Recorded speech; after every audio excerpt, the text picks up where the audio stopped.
Kutuk itu bukan sesuatu kayak anjuran, bukan. Kutuk, kamu dikutuk, maling kundang dikutuk. Nah itu kan serem banget ya, itu apalagi kalau Allah yang berbicara melalui Ellen White bilang, kalau kamu menyalahgunakan musik, kamu akan jadi kutuk.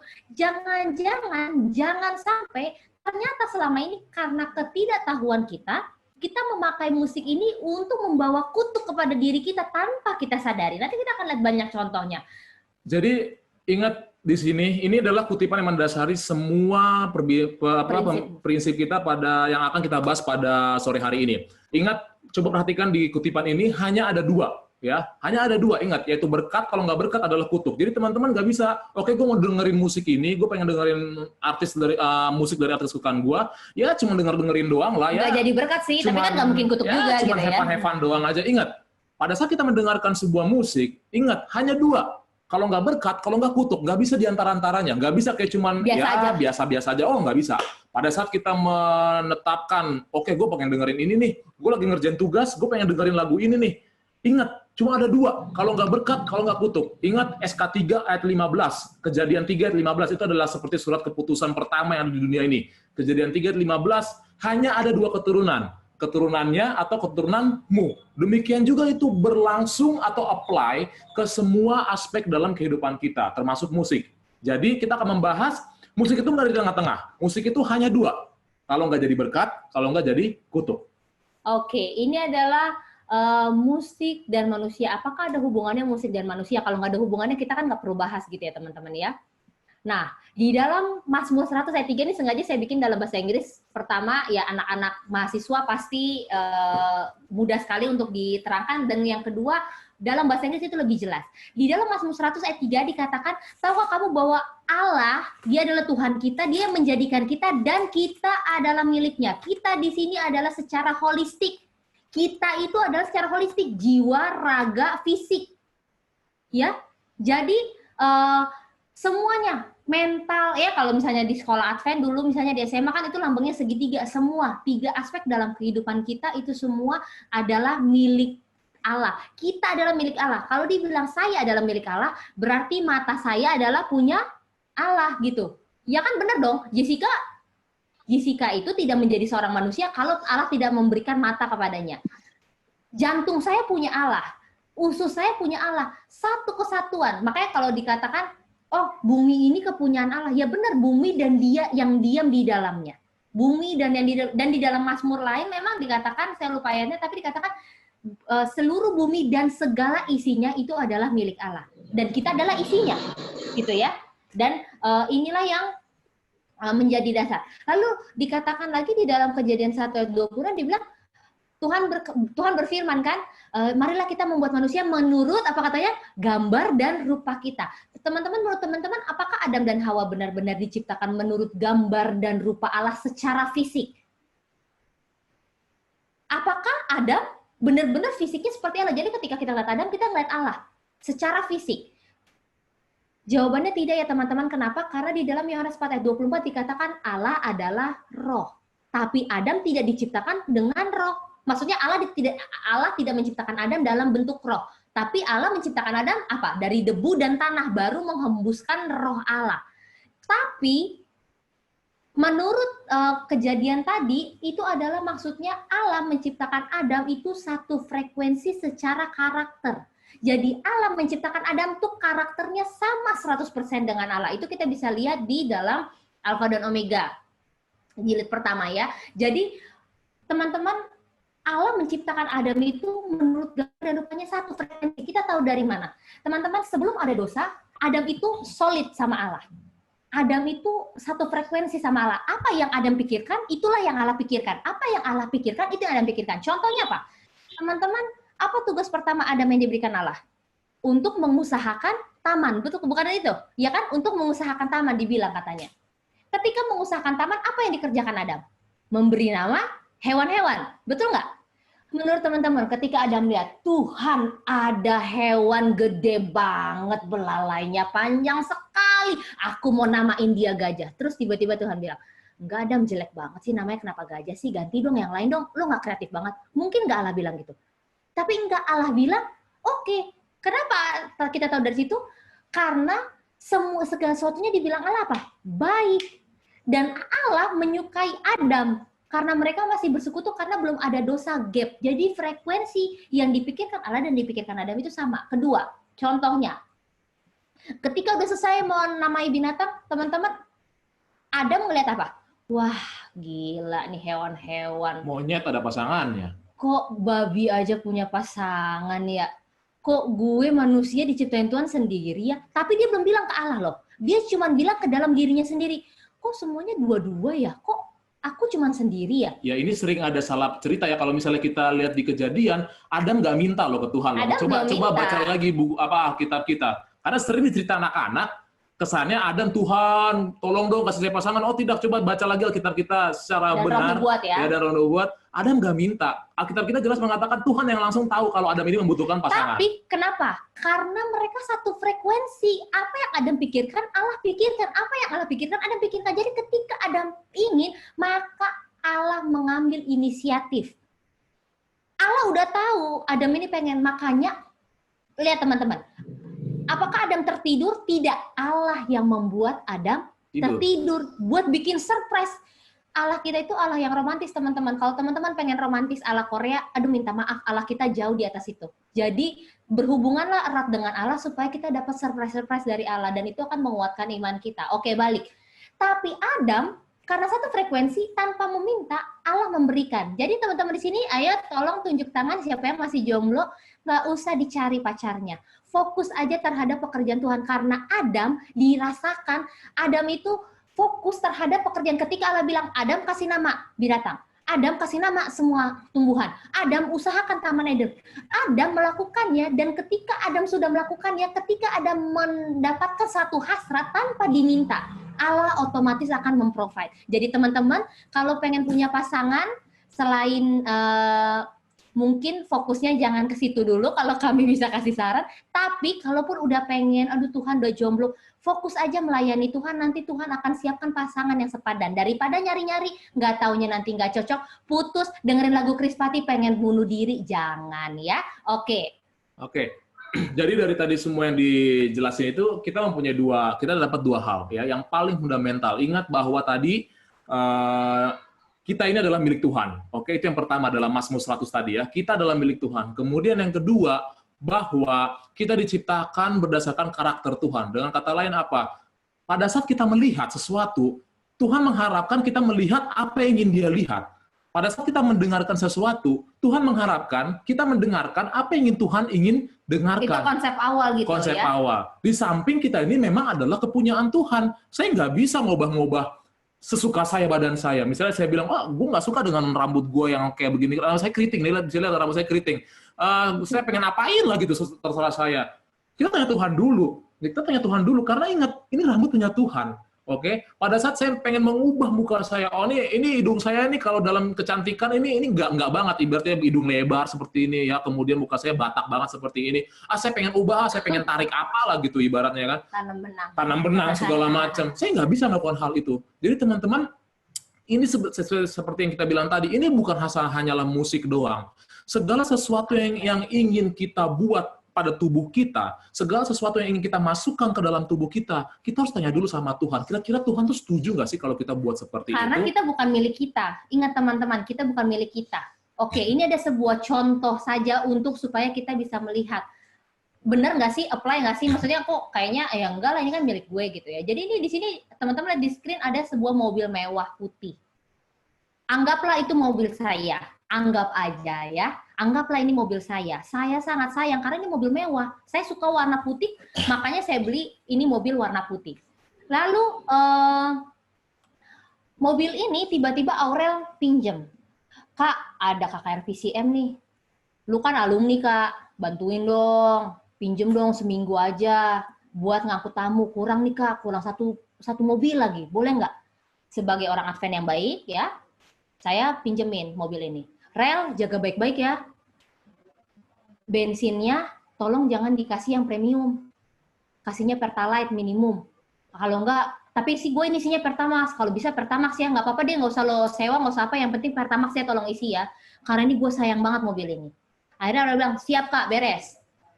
Oke, besok lo ambil aja ke rumah gue jam 5 sore. Kan KKR jam 7 ya. Oke, Abis dipinjam, gue kasih mobil kuncinya, Aurel bawa. Setelah dibawa dia jemput nih tamunya. Oke, hari pertama lewat. Tapi ketika besoknya di hari Senin, dia mikir, ih, si Kak Eci ini aneh ya. Si Kak Jessica ini aneh banget ya. Mobil sekeren ini, semahal ini, kok sound sistemnya gitu ya, kok nggak jep nggak gitu ya? Kok nggak oke ya gitu ya? Pasti dia senang banget kalau gue ganti. Nah gitu ya, gue ke bengkel lah, pakai duit gue aja, nggak apa-apa, surprise buat Kak Eci.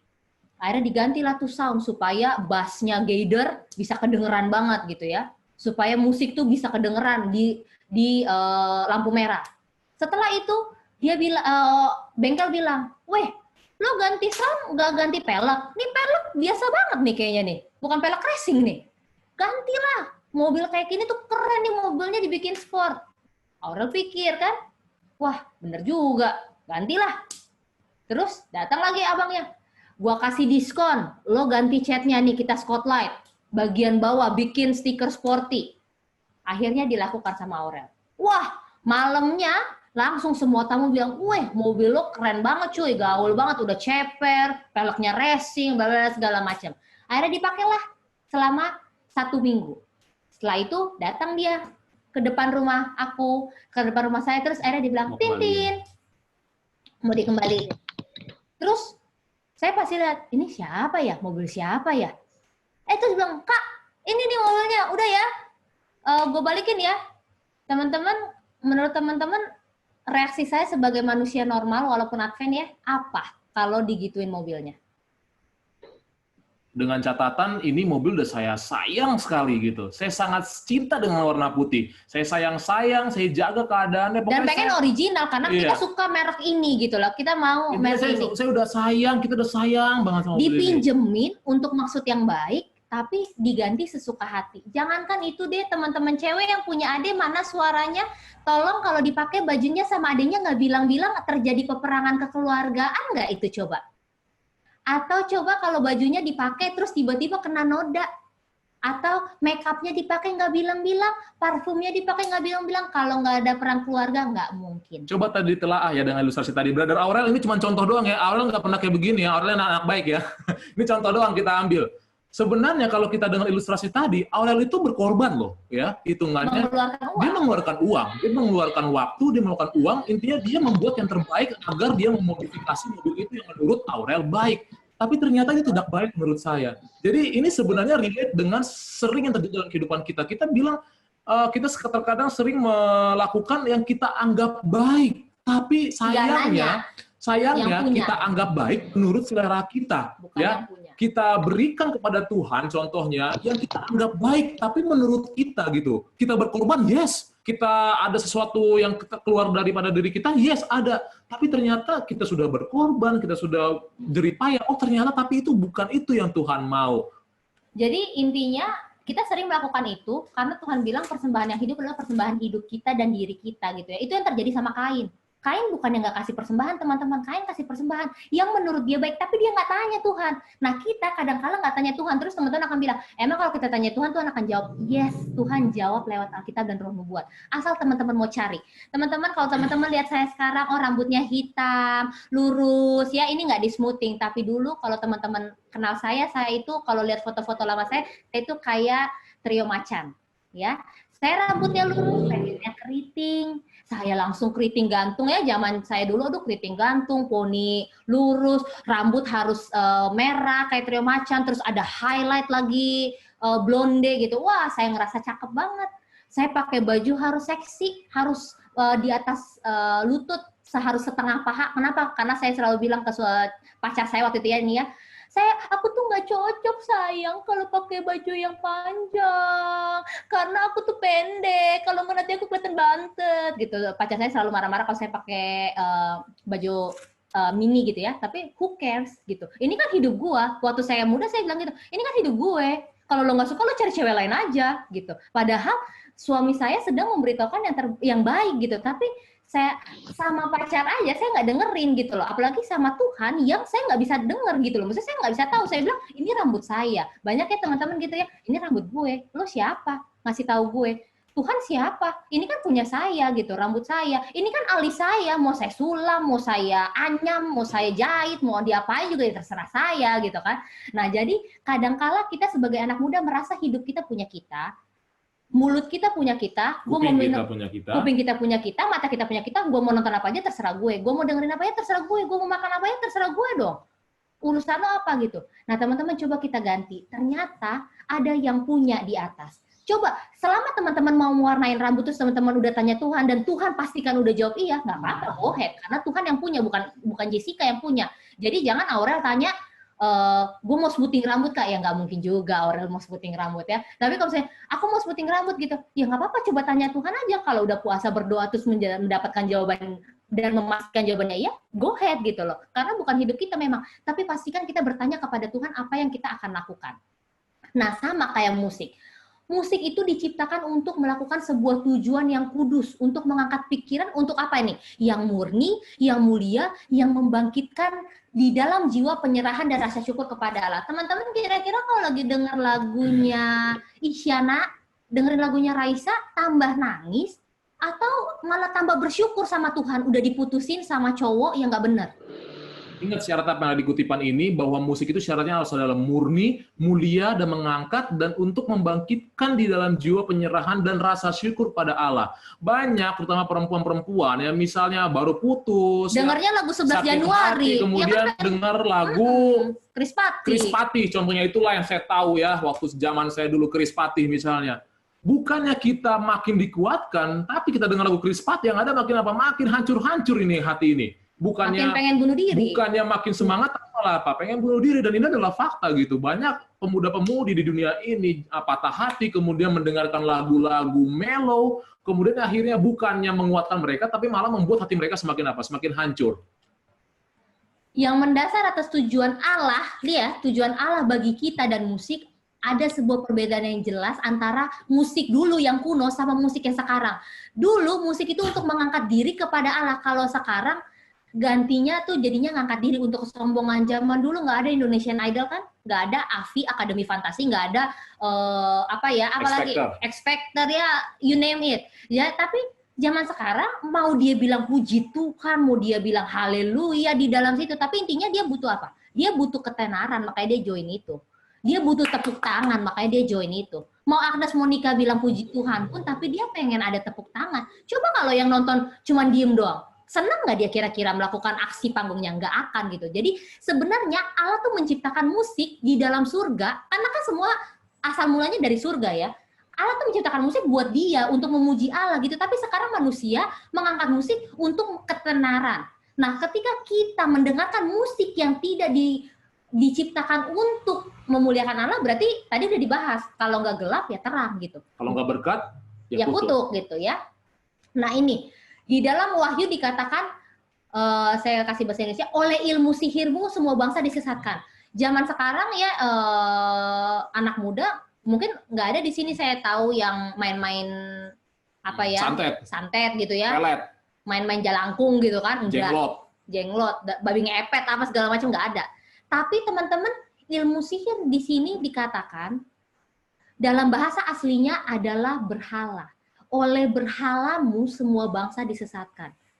Teman-teman, zaman sekarang apa berhalanya? Nonton Korea World of Marriage, World Couple of Marriage. Ya, aduh pada ketawa semua. Saya tahu pasti semuanya ada view di handphonenya atau di laptopnya ya. Nah, teman-teman, apa? Berhala kita Spotify, game. Anak-anak cowok main game bisa sampai lupa pacar, bisa sampai lupa makan. Apalagi pacar aja dilupain, apalagi Tuhan begitu iya, kan? Apalagi Tuhan. YouTube, semua segala hal itu sekarang sudah membuat kita tersesat dari Allah. Bahkan musik pun ya, teman-teman lihat, orang sekarang lebih banyak nonton TikTok, abis itu practicing. Saya tahu banget itu pasti orang main TikTok itu praktis, nggak mungkin dia sekali langsung bisa dengan gerakan yang luar biasa itu praktis, kan? Mereka buang kalori di situ untuk hal yang sebenarnya tidak menyehatkan ya, karena tidak di udara segar. Lalu akhirnya terngiang-ngiang. Nanti kita akan lihat apa sih prinsip musik kok penting sih untuk menseleksi musik apa yang masuk ke dalam otak kita. Tapi oleh berhala-berhala itu kita disesatkan, kita jadi nggak tahu lagi. Anak-anak muda sekarang kami sedih banget, banyak master guide nanya ke kami, Kak kenapa sih orang Advent nggak boleh minum teh? Katanya sih nggak boleh Kak, tapi aku nggak tahu sih kenapa. Emang nggak boleh orang Advent minum teh dan kopi? Hah. Boleh atau nggak sekarang ya orang Advent minum teh dan kopi? Karena kayaknya sekarang orang... Karena even sekarang orang Advent sekalipun habis minum kopi, di Starbucks, sekarang mungkin apa dalgona kali ya. Dalgona. And then ya post di Instagram segala macam seperti sudah tidak ada. Bikin live ininya tutorial orang Advent, saya kaget gitu. Saya dulu maksudnya saya sih nggak pecinta kopi dan teh gitu. Saya dari awal memang saya nggak, tapi sekarang itu udah menjadi hal yang biasa buat anak muda di kaum milenial kayak kalian. Maksudnya, kayak kita. Oh iya, kita masih muda ya. Jadi nonton bioskop saya lihat teman seangkatan saya sampai ke bawah-bawah sekarang posting di IG story. Iya memang sekarang nggak ada karena lagi karantina. Tapi dulu waktu sebelum corona, semua orang bangga. Posting kopi kenangan, posting teh kotak, di Bejo, di sekolah Keramat Pulo, di Bejo, even ketua jemaat saya lihat minum teh udah biasa banget gitu. Apakah kita masih mengenali prinsip dasar? Jangan-jangan disesatkan dengan berhala semua sampai kita nggak tahu apa sih di balik itu. Kita nggak tahu alasannya kenapa kita dilarang gitu. Karena kesehatan kata siapa? Opung saya minum teh kok masih hidup 75 tahun. Kita tahu nggak prinsip dasarnya kenapa nggak? Nah, tapi kan kita nggak bahas itu ya sekarang ya. Tapi intinya, Tapi intinya teman-teman, lihat ya, saraf-saraf otak yang berkomunikasi dengan seluruh sistem adalah satu-satunya cara di mana surga dapat berkomunikasi. Bukan salah satu cara teman-teman, tapi satu-satunya cara yang setan mau hanya merusak otak kita. Nggak perlu dia rusak tangan. Karena para martir-martir dibakar, dipotong tangannya, mereka tetap bersaksi untuk Tuhan. Tapi kalau otaknya, otak anak muda itu udah diambil sama setan, jangan harap dia bisa suka akan hal surga. Apakah musik berpengaruh terhadap otak? Udah banyak penelitiannya teman-teman ya, kita nggak bisa bahas satu, tapi setan tahu organ mana yang dapat dipengaruhi untuk menggairahkan saya, menggerakkan saya, mempengaruhi saya supaya Kristus tidak ada. Setan tuh tahu. Sekarang hari Sabat, tapi otak kita bisa melayang kemana-mana. Setan tahu perlu nyenggol yang mana. Oke. Ini salah satu pelajaran saya di universitas, saya mau bagiin sedikit, ini namanya Masaru Emoto. Ini adalah profesor, semakin tinggi title, semakin nggak jelas yang dipelajari ya. Maksudnya bukan nggak jelas, maksudnya semakin yang nggak penting pun dipelajari gitu. Jadi Masaru Emoto ini mempelajari tentang molekul air, teman-teman. Jadi dengan musik tertentu molekul air tuh bisa cakep gitu tuh bentuknya, kayak batik gitu ya, dalam bentuk-bentuk yang seperti kristal. Tapi ketika nada tidak harmonis, diskordan, itu musik negatif, dia bentuk molekulnya itu nggak bagus, gitu, acak-adut. Nah ini kalau teman-teman tahu, ini adalah musik-musik klasik ya, ada Tchaikovsky, ada Mozart. Nah tapi ketika dikasih musik rock, musik-musik heavy metal, bentuknya tidak baik. Teman-teman, tubuh manusia itu berapa persen? Ini kan mahasiswa semuanya berapa persen air? Sekitar 70-80% air. Jadi teman-teman bayangin ketika teman-teman mendengarkan musik lewat headset, molekul air di dalam tubuh kita itu gimana bentuknya. Itu akan mempengaruhi hormon, itu akan mempengaruhi metabolisme tubuh. Teman-teman tidak main-main Tuhan menciptakan tubuh kita.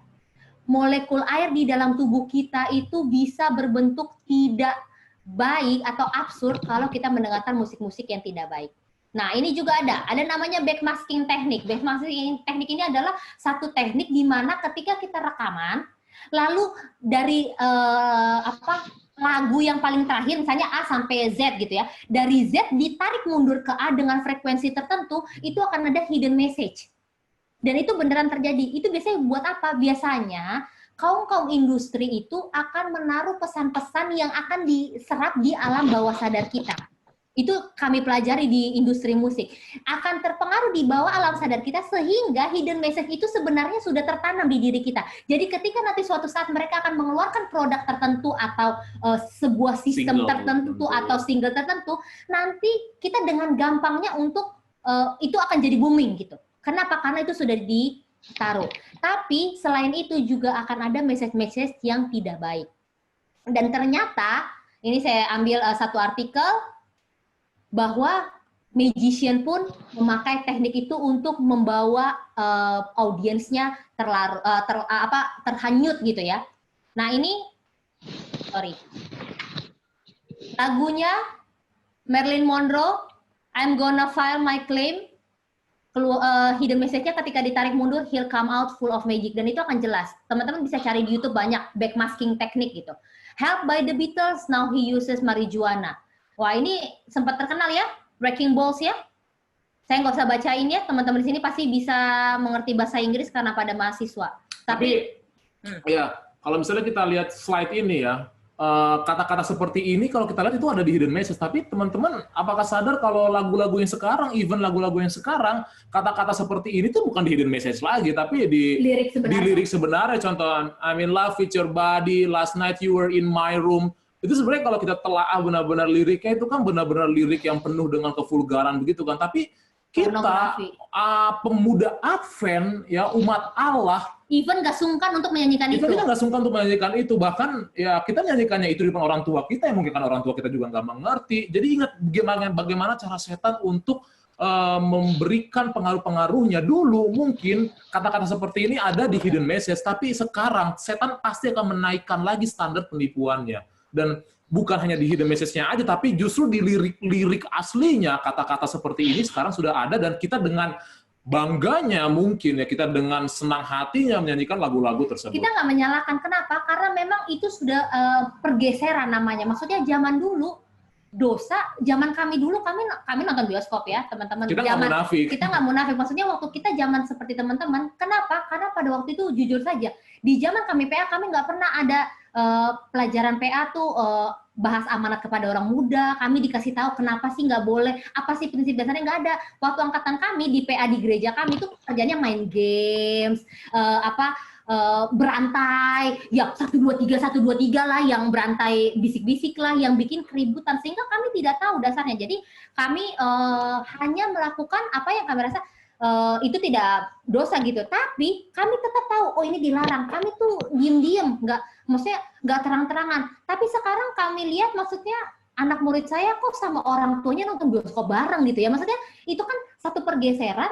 sehingga sekarang yang tadinya dosa pun misalnya ya, dulu ya, orang tatoan itu kan dulu kan sampai didisiplin gitu. Sekarang orang bertato ke gereja, oh ya nggak apa-apa gitu. Maksudnya itu kan satu pergeseran. Kami nggak menjudge orang bertato nggak boleh ke gereja, bukan. Tapi maksudnya dosa sekarang pun orang tuh saking sudah samar, saking kita nggak ngerasa. Jadi kita nggak menyalahkan kalau ada orang menyanyikan lagu misalnya Last Night You Were in My Room. Jangan-jangan dia memang tidak memikirkan itu gitu loh. Jadi dia polos aja nyanyiin. Tapi itu maksudnya. Sekarang anak-anak muda itu tidak memikirkan secara berhati-hati apa yang keluar dari mulutnya dan apa yang masuk ke telinganya, apa yang masuk ke mulutnya. Itu kami merasakan bahwa oh sekarang kaum anak muda tuh udah nggak berhati-hati lagi gitu loh. Padahal zaman dulu sudah diingatkan dari zaman Ellen White gitu ya.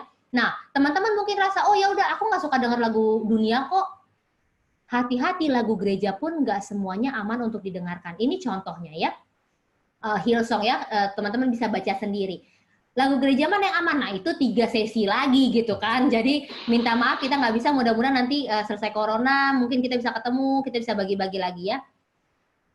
Nah teman-teman aku juga mau tanya nih, pernah nggak kita masuk ke H&M atau masuk ke Zara, kita masuk, terus habis itu kita dengerin tuh biasanya ada backsound-nya, ada lagu, keluar dari sana sebenarnya lagunya udah nggak kita dengerin, tapi kita akan humming. Menyanyikan lagi lagu-lagu itu gitu. Itu lagu nempel terus. Padahal kita udah keluar dari mallnya, udah ke basement, udah masuk mobil, udah pergi pulang mungkin. Tapi lagu yang tadi ada di Zara itu contohnya, itu tetap nempel terus di otak kita. Nah, itu namanya last song syndrome. Jadi kenapa itu bisa terjadi? Ternyata ilmuwan udah menyatakan bahwa di temporal lobe di belakang telinga itu berfungsi untuk tempat pusat musik. Jadi di situ musik akan perbendaharaannya musik. Teman-teman bayangin ya, Tuhan sebegitu detailnya. Jadi teman-teman bayangin kalau teman-teman selama ini udah berapa tahun hidup? 22 tahun hidup, 20 tahun hidup, 21 tahun hidup, 19 tahun hidup. Teman-teman sudah mengkonsumsi banyak musik. Berarti coba cek memory card di temporal lobe di belakang telinga ini itu isinya musik apa? Musik gereja kah? Musik yang berkenan di hadapan Tuhan atau lebih banyak musik dunia? Musik TikTok?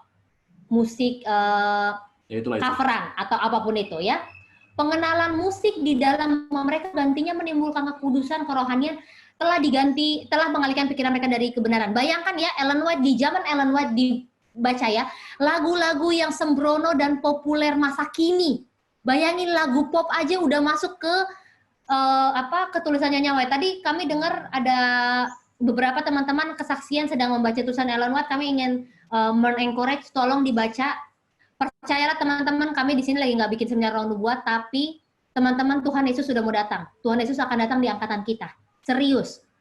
Kita kan nggak bisa bahas itu ya tanda-tanya, tapi beneran. Jadi teman-teman, be ready, be prepare, jangan sampai menjadi 5 gadis bodoh yang tidak ada cadangan minyak. Bukannya mau menghitung-hitung kapan Yesus datang atau menentukan tanggal kapan Yesus datang, tapi ya kita yakinlah bahwa Tuhan Yesus dari pasti tanda-tandanya. Dari tanda-tandanya, dari apa kata nubuatan, dari apa kata Alkitab, kita sebetulnya yakin bahwa pasti Tuhan Yesus ini datang di angkatan kita sekarang, bukan di angkatan cucu-cucu kita sekarang. Nah, nanti. Jadi intinya teman-teman, dari sini aja Ellen White yang tidak kenal lagu pop, dia sudah menuliskan kalau bukan dari Tuhan, dari siapa lagi ya. Jadi maksudnya teman-teman kalau di rumahnya, di laptopnya ada lagu pop, ada lagu sekuler, teman-teman berdoa. Mungkin agak zaman lagi kali ya, lagu di laptop. Mungkin kalau buka Spotify, apa yang langsung muncul gitu? Playlistnya ya, karena kan itu langsung kelihatan. Coba deh cek. Kalau teman-teman masih banyak mendengarkan lagu-lagu sekuler, kami sangat menyarankan untuk tidak mendengarkan itu. Kenapa? Tidak mengkonsumsi mungkin. Tidak mengkonsumsi ya. Maksudnya kalau lagi ke Indomaret ada lagu dangdut ya jangan disuruh stop ya. Itu kan bukan wewenang kita, tapi maksudnya tidak mengkonsumsi. Saya sendiri tidak mengkonsumsi lagu itu dari SMA. Bisa. Asal memang sudah tekadnya bulat dan Tuhan akan memberikan kemampuan itu kepada kita. Terus teman-teman akan bilang, aku banyak lagu gereja, tapi banyak juga lagu dunia. Teman-teman ingat bahwa tidak bisa ada 2 kekuatan. Kalau lagi ada Yesus di dalam hati kita, berarti setan nggak ada. Kalau setan lagi ada, berarti Tuhan nggak ada. Kalau teman-teman lagi dengar lagu sekuler, teman-teman bisa tanya sendiri, apakah yakin Yesus mau berbagi headset sama teman-teman untuk mendengarkan lagu itu?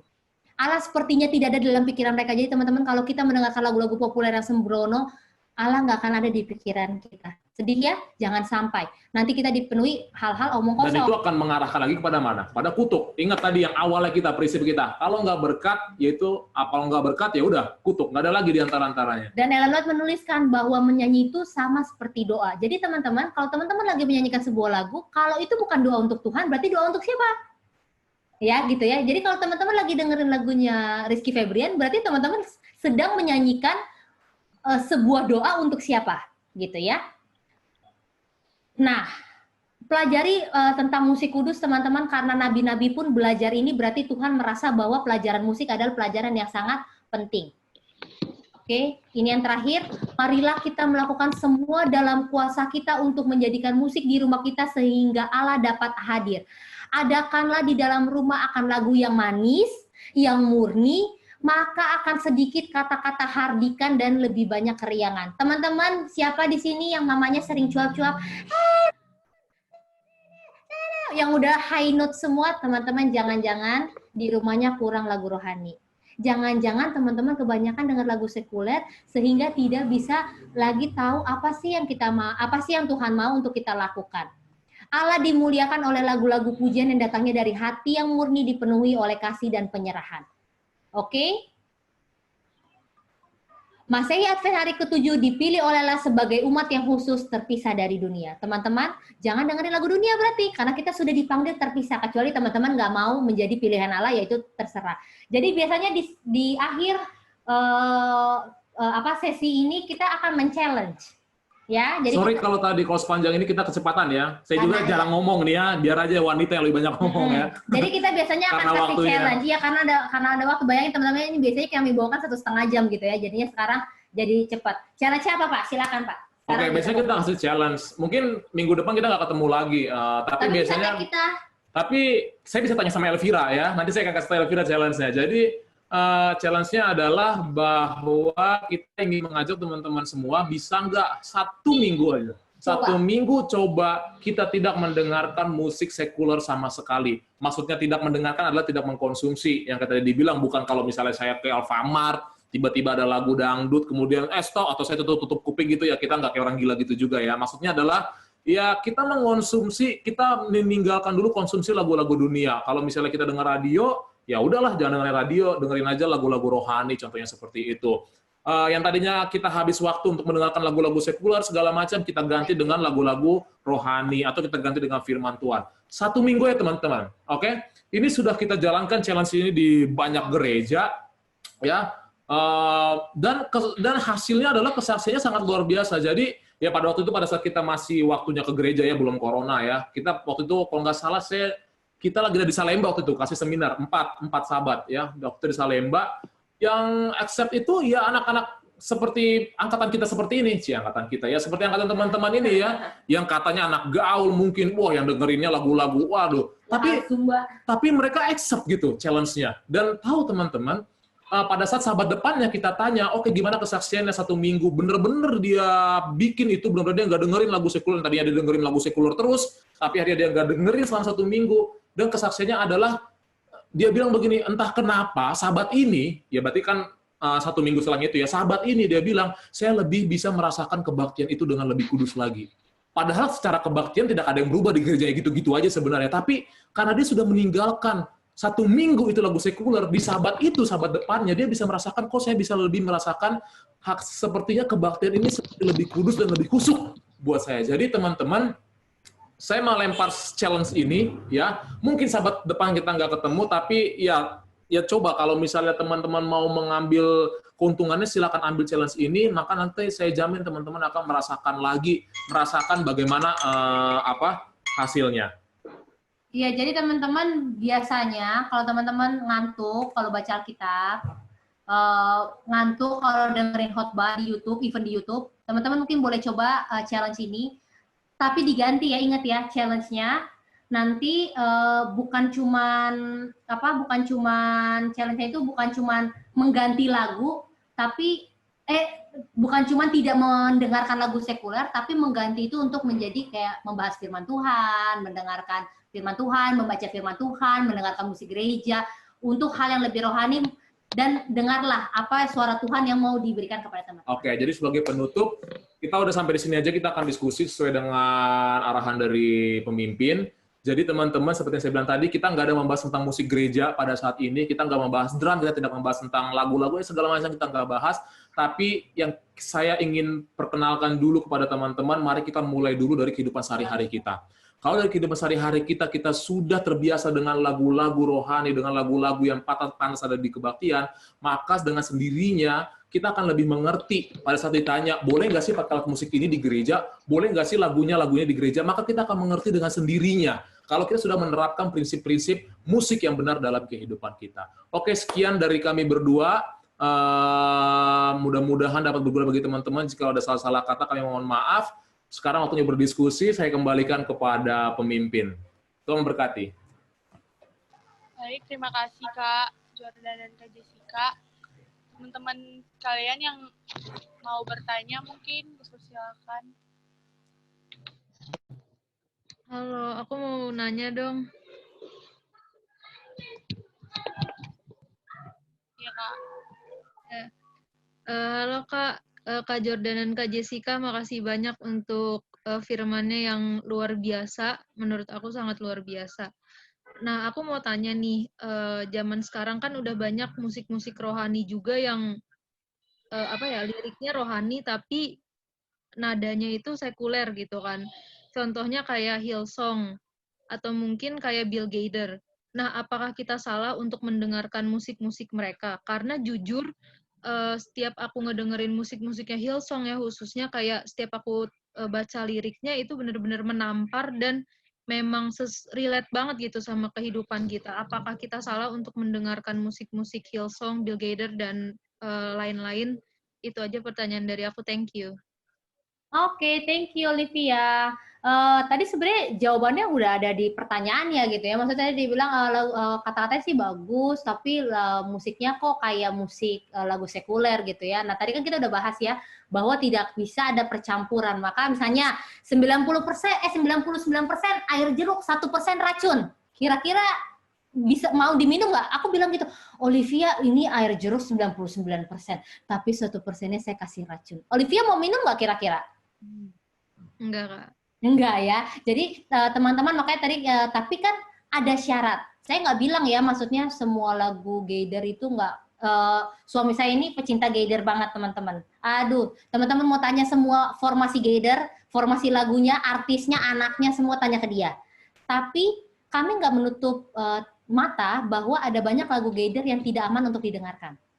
Atau dinyanyikan di kebaktian. Atau dinyanyikan di kebaktian. Ada banyak lagu-lagu Kristen, maksudnya lagu Kristen yang tidak aman dinyanyikan di gereja, walau kata-katanya gereja banget, tapi nggak bisa dicampur. Jadi gini loh teman-teman, Tuhan nggak bisa pakai, intinya ya, Tuhan nggak bisa pakai cara setan untuk memakai cara dia gitu, ngerti nggak? Jadi kalau itu udah dipakai setan, Tuhan nggak akan pakai, karena menurut Tuhan, ya ngapain gitu, gue kan pencipta segalanya, aku yang menciptakan dia gitu. Dan itu udah dipakai sama gelap, tim gelap gitu, tim terang nggak akan pakai itu. Jadi intinya tidak boleh dicampur. Nah makanya kan perlu ada syaratnya. Nah kan teman-teman berarti harus tahu kan syaratnya. Tapi kenapa kami membawakan bahan ini? Teman-teman coba aplikasikan ini terus ke dalam kehidupan teman-teman. Teman-teman akan tahu dengan sendirinya. Kira-kira ini lagunya Tuhan berkenan nggak ya? Dan terlebih lagi kata Tuhan, ujilah segala sesuatu ya. Jadi tolong baca, pelajari lagi. Kami misalnya teman-teman bingung, terus kalau gitu kami dengarnya lagu apa? Teman-teman boleh dengar Academy Fountain View Academy itu bagus untuk didengerin. Ada Neblet Family, kalau teman-teman belum tahu, itu lagu-lagu yang kami bisa pastikan sangat aman untuk didengarkan. Gitu ya. Nah kalau untuk lagu-lagu lain ya betul memang ada banyak syarat yang maksudnya bukan syarat sampai di list gitu ya, bukan, tapi ada banyak checklist yang harus kita lihat dari setiap sisi. Jadi kalau kita sebenarnya lanjutkan seminar kita sampai 4 seri, disitulah nanti mungkin pertanyaan itu bakal bisa lebih menjawab pertanyaan dari Sister Olivia tadi. Jadi ya memang ujilah segala sesuatu. Misalnya kita ingin menyanyikan lagu tertentu, ya ada nanti checklistnya, kita bisa perkenalkan sebenarnya ada checklist yang harus dicek dulu satu-satu. Ini aman nggak? Ini oke nggak? Ini semua oke nggak? Berdasarkan Alkitab dan Roh Nubuat, ya, bukan semuanya Alkitab dan Roh Nubuat, bukan berdasarkan pemahaman kami. Jadi kira-kira seperti itu mungkin ya jawabannya. Oke. Thank you, Kak. Sama. Shalom sahabat untuk kita semuanya. Sahabat. Nah, ini pelajaran yang sangat bagus sih Kak. Dan aku tadi dengar tentang bahwa kakak bakalan bawa tentang pelajaran musik itu benar-benar buat excited banget. Terus aku punya pertanyaan. Jadi teman yang di sebelah aku itu yang aku ajak untuk nonton live ini juga itu adalah agama Katolik. Jadi tadi kita sedikit diskusi juga tentang perbedaan musik antara gereja Advent sama gereja dia, dan kenapa aku tuh cocok sama dia juga, maksudnya kayak dia juga cerita kalau dia kan pernah bawa tuh ke gereja kita. Nah jadi dia pernah kasih tahu kalau ibadah kita tuh kan benar-benar suci, penuh dengan khidmat kan, dan juga kayak gitu yang di Katolik. Nah jadi kalau contohnya kayak kita tuh kan punya lagu-lagu yang kayak dari lagu Sion ya. Nah kalau dia punya pertanyaan gini Kak, kan kalau kita tuh kan punya yang kayak buku lagu Sion. Kalau mereka buku apa tuh? Ya, buku yang kayak gitu. Nah jadi kalau menurut kakak, pandangan kakak, kan ini sama-sama ibadahnya penuh dengan khidmat. Jadi salah nggak lagu-lagunya mereka itu untuk diterapkan? Atau apa yang cocok untuk mereka dengar gitu ya, kayak gitu sih. Coba ya oke, thank you Reni ya, ini ya. Iya benar Kak. Oke. Reni itu balik lagi ya karena pertanyaannya pasti ujung-ujungnya ke perbaktian, tapi intinya kakak nggak bilang, maksudnya kami berdua nggak bilang bahwa hanya lagu Sion yang aman untuk didengarkan, enggak ya teman-teman ya, karena yang menciptakan lagu Sion pun bukan Advent gitu maksudnya. Kenapa bisa dinyanyikan? Karena mereka memenuhi standar doktrin kita. Emang bajunya Reni yang jahit orang Advent enggak kan? Yang bikin bahannya orang Advent enggak kan? Tapi kenapa kita pakai? Karena memenuhi prinsip kita. Oh, bajunya nggak seksi. Oh, bajunya rapi, bahannya yang bagus, menyerap keringat dan lain sebagainya. Makanya kita pakai gitu kan. Nah, sama kayak musik itu nggak harus orang Advent yang ciptakan. Tapi kalau standarnya itu sudah sesuai dengan doktrin kita, baik secara melodi, misalnya, secara kata-kata, karena banyak ya musik-musik di Kristen gitu, kata-katanya itu tidak sesuai sama doktrin kita, dan itu banyak dinyanyikan di gereja. Nah itu ada lagi kan pembahasannya. Jadi Reni, untuk lagu-lagu Katolik kalau memang prinsipnya doktrinnya tidak salah, maksudnya doktrinnya sama dengan kita, terus itu hikmat dan ada checklist yang lain yang kita bisa checklist, itu nggak ada masalah gitu. Dan sebenarnya kehikmatan itu kan memang adalah salah satu syarat gitu ya, tapi bukan itu satu-satunya syarat gitu. Jadi itu harus dipelajari lagi. Semoga nanti mungkin kita bisa ada seri maksudnya sesi nanti khusus lagi ya, mudah-mudahan Tuhan kasih untuk pembahasan selanjutnya. Semoga menjawab ya Reni. Oke, Kak.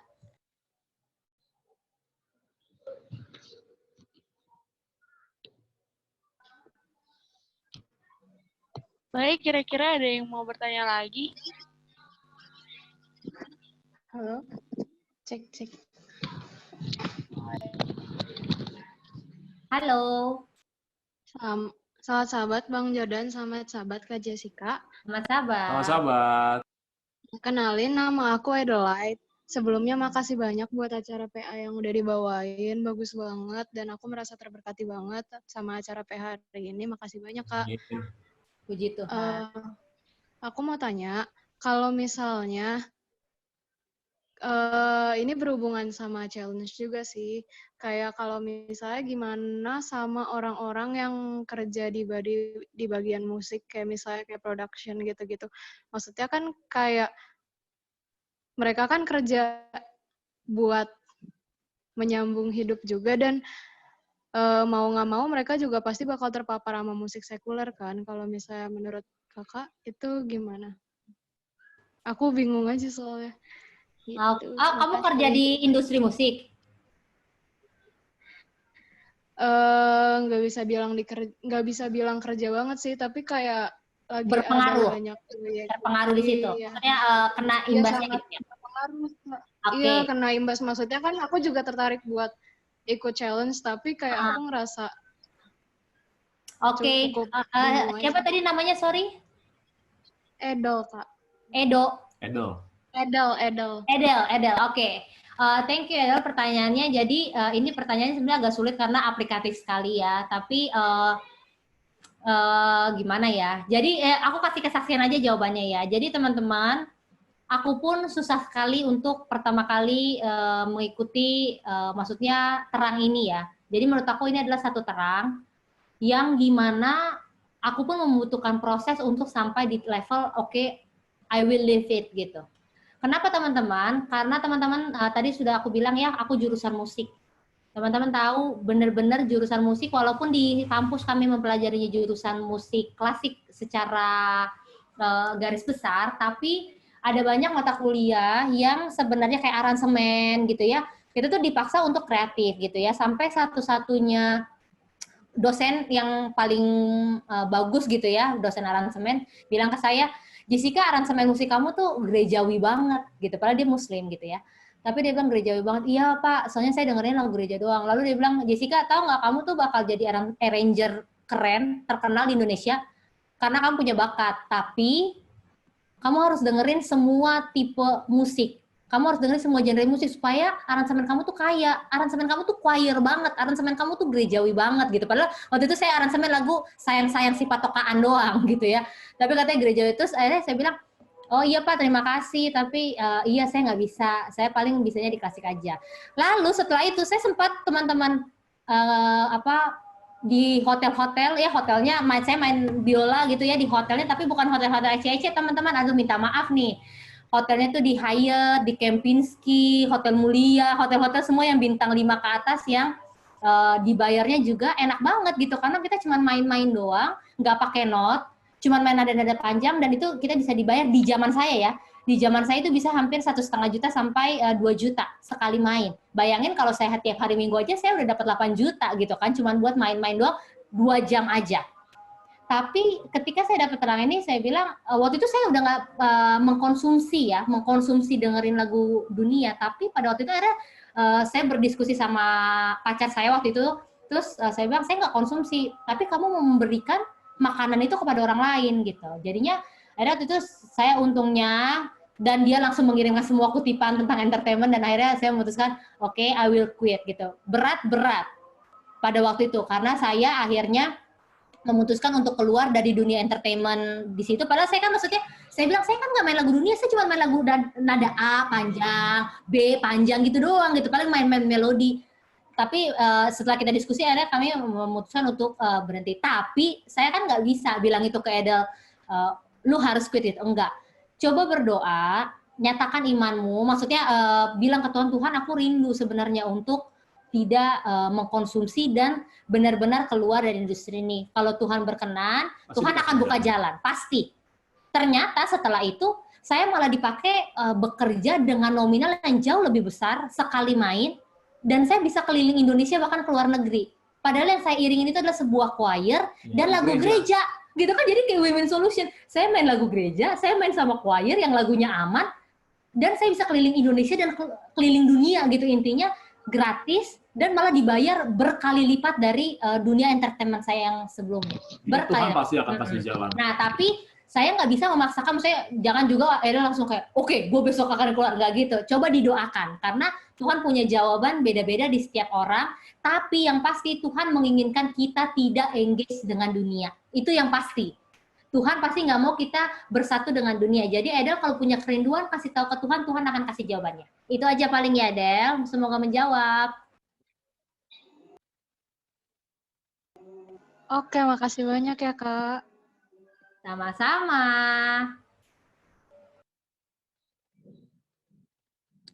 Baik, mungkin ada satu orang lagi mungkin yang mau bertanya. Masih ada waktu beberapa menit lagi.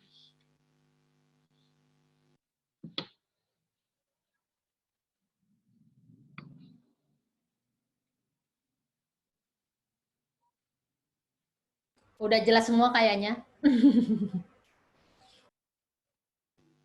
Ya, mungkin ada yang mau sharing kayak yang udah didapat apa gitu, yang membangun kayak memotivasi kita untuk ikut saran challenge yang diberikan sama Kak Jordan sama Kak Jessica.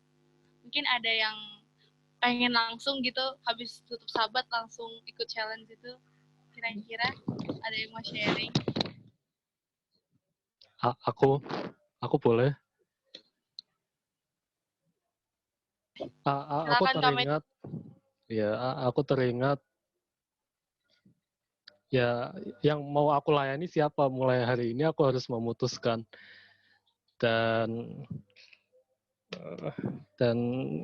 Tuhan sudah memberiku kesempatan untuk mengetahui betapa gelapnya cara kerja Lucifer dalam menyalahgunakan musik. Dan dari situ aku bisa mulai meninggalkan sama sekali, dan itu memerlukan doa, dan kalau kita minta kita pasti diberi.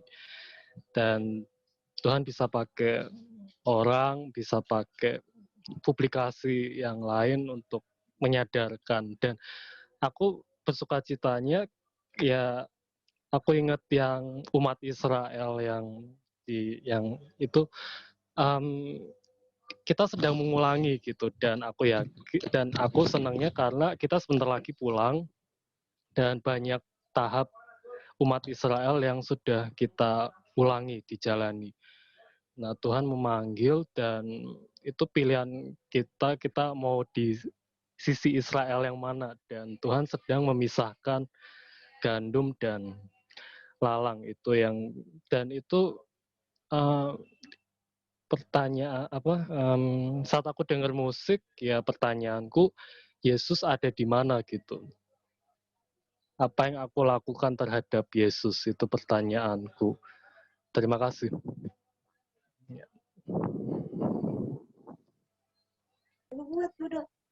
Kak, boleh nanya nggak? Masih boleh nanya nggak?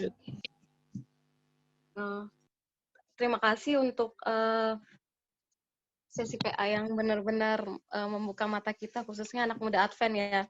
Karena jujur kayak ya kadang juga nggak hanya di luar nggak hanya musik-musik Kristen juga, tapi terkadang juga isu kita di gereja saat ini tuh anak-anak mudanya yang nggak terlalu menikmati gitu peribadatan musik di gereja kita, karena merasa terlalu monoton, dan dan lain sebagainya. Nah, kalau misalnya ada lagu-lagu sekuler, misalnya contohnya nih,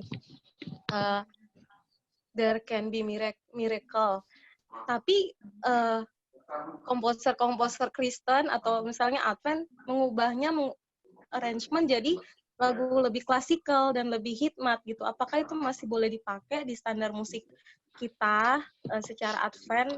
Boleh minta jawabannya itu aja, Kak. Makasih. Oke. Jadi kita akan bagi 2 pertanyaan tadi ya. Saya akan tadi yang saya tangkap itu, pertama saya tangkap dulu. Pertanyaan saya, kalau misalnya kita tanya balik lagi, kenapa anak muda bisa merasa bosan? Gitu kan? Kenapa kita bisa merasa monoton? Kira-kira seperti itu. Kenapa kita bisa merasa kok nggak bosenin banget sih nih musik-musik di gereja, pola kebaktian kok bisa bosan banget? Nah itu balik lagi ke yang tadi, jangan-jangan. Oke, jadi maksudnya sebelum kita melangkah lebih jauh, saya ingin mengajak teman-teman dulu untuk bercermin dulu, jangan-jangan gara-gara yang selama ini saya nikmati selama 6 hari, membuat saya merasa bosan dan merasa monoton untuk mengikuti musik-musik dan juga kebaktian di gereja. Itu dulu yang pertama. Kalau misalnya kita sudah pastikan, enggak, ternyata memang kebetulan banget memang di gereja saya itu sepertinya tidak ada soul-nya, tidak ada semangat atau tidak ada soul lagi gitu dalam kebaktian. Itu beda cerita. Tapi yang pertama kita harus make sure dulu, ini saya merasa monoton, apakah memang benar membosankan di gereja saya? Tapi itu bisa tidak maksudnya tidak untuk kemungkinan gitu. Memang ada juga gereja-gereja yang terlalu liturgial.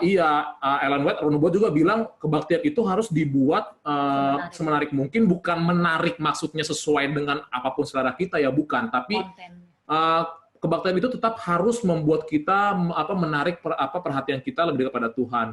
Tapi sebelum ke sana kita harus pastikan dulu, saya merasa monoton, merasa bosan, apakah memang itu benar-benar bosan, apa membosankan acaranya, atau jangan-jangan karena saya sudah terlalu banyak mengonsumsi entertainment sekuler dalam pikiran saya, sehingga saya merasa bosan atau merasakan monoton yang terjadi di gereja. Nah, untuk yang kedua, istri saya akan jawab. Tambahin sedikit yang pertama ya, jadi anak muda tuh sering ngerasa monoton karena kita dalam hari itu, misalnya dengerin band, terus tiba-tiba di gereja kita cuma dengerin piano. Di zaman opa saya nggak pernah ngeluh bosan. Kenapa? Karena kerjaan dia cuma baca Alkitab dan nyanyi lagu Sion di rumah gitu. Dia cuma baca Alkitab dan lagu Sion. Dia nggak pernah bilang kebaktian itu bosan gitu. Kenapa? Karena menurut dia ya sudah, kebaktian adalah itu. Jangan-jangan itu, makanya tadi dibilang. Dan yang kedua, anak-anak muda tuh sering bosan makanan di gereja. Potluck, nasi, sop, tempe, tahu, selesai. Maunya makan di Glael. Maunya makan KFC aja, maunya makan pizza, maunya makan apa? Makan di luar. Kenapa? Karena kita terbiasa makan enak di 6 hari. Kita tidak biasa makan sederhana. Makanya anak-anak gaul, dalam tanda kutip, ngerasa enggan untuk makan di gereja, di potluck. Itu saya sering sekali ngeliat. Kenapa? Karena mereka tidak biasa makanan sederhana. Lalu bayangkanlah teman-teman, ini makanya kan kita bilang ini sebenarnya seluruh aspek. Bayangkanlah kita biasa makannya yang enak, hari Sabat disuruh makan 5 T.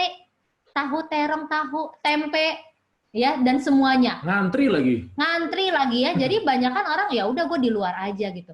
Nah, teman-teman, kita juga bisa introspeksi apakah apa yang kita lakukan,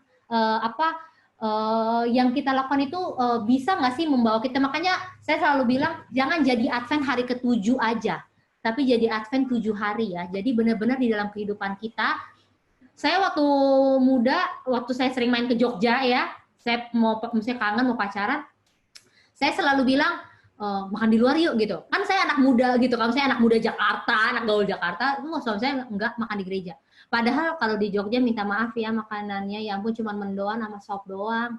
Menurut saya kayak, kan aku bisa makan penyetan kalian ya, tapi ternyata itu yang benar gitu. Jadi maksudnya teman-teman, jangan-jangan kehidupan kita 6 hari itu. Nah, yang kedua pertanyaannya, kalau lagu-lagu sekuler, melodinya dan musiknya kok kayaknya enak, tinggal diganti ke kata-kata. Itu yang kayak tadi aku bilang. Kita harus tahu latar belakang dibikinnya. Musik yang dibikin lagu gereja aja, tapi motif dari penciptaan lagu itu hanya untuk entertainment, itu aja tidak aman. Saya langsung bilang, tapi alasannya nggak bisa sekarang ya. Waktunya udah habis. Nggak aman untuk dinyanyikan. Apalagi lagu dunia, lagu yang udah dipakai sama industri. Kan kita tadi udah bilang kalau nggak Allah berarti setan gitu ya. Berarti industri yang sudah bukan Allah, ya udah itulah yang saya bilangnya, yang bukan Allah ciptakan, terus tiba-tiba mau diadaptasi ke gereja. Kenapa harus diadaptasi? Sedangkan ada banyak musik di lagu Sion yang bisa kita aransemen. Saya bilang harus menarik. Kenapa harus menarik? Harus latihan teman-teman ya. Lagu spesial tuh latihan, usahakan yang terbaik, yang bagus. Kenapa song service selalu membosankan? Karena anak mudanya main handphone pada saat song service. Kalian ngobrol pada saat song service, nggak menyanyi dengan sepenuh hati. Kita juga dulu gitu. Kita juga dulu gitu. Tapi ketika kita mempelajari musik, coba deh pada saat song service kalian yang nyanyi kuat. Kalian yang menggebu-gebu untuk ayo kita song service, ayo kita latih nyanyi, ayo kita choir, ayo kita bikin kuartet, pasti bagus. Pasti nggak akan monoton. Pasti nggak akan monoton. Karena ada juga memang gereja-gereja yang didominasi sama orang tua. Tapi anak muda jangan bawa seleranya. Intinya itu, di gereja jangan bawa selera masing-masing. Bawa selera Tuhan, karena ini standar Tuhan. Jadi tanya aja ke Tuhan, Tuhan, aku mau bawa ini di gereja, boleh nggak? Langsung carinya jawaban Tuhan dari Alkitab dan Roh Nubuat. Oke, waktunya kata ini MC sudah habis, pemimpinnya udah habis. Nanti kalau ada pertanyaan boleh Japri, boleh kabarin kita ya. Semuanya nanti ada Aurel, ada Elvira, semua tahu kontak kita. Semoga ini bisa bermanfaat teman-teman. Semoga kita nanti ada waktu lagi, Tuhan masih punya kasih karunia, kita bisa belajar lagi lebih dalam. Senang untuk bisa bergabung di sini.